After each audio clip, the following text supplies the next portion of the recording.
We're following developing news as more tenants at the Concierge Apartments in Rocky Hill are now being ordered to evacuate their homes. People living in buildings 100, 200, and 300 have to be out by noon tomorrow. It comes as two other buildings were ordered to evacuate yesterday, all due to issues with the sprinkler system. That's actually hundreds of people.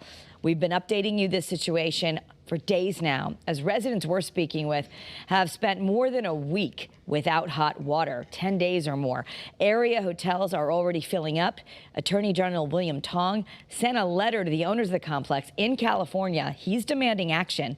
Coming up later today on Eyewitness News, your reporter Owen Kingsley is on this. He is speaking with residents who are still struggling to find places to stay just ahead of this Arctic cold.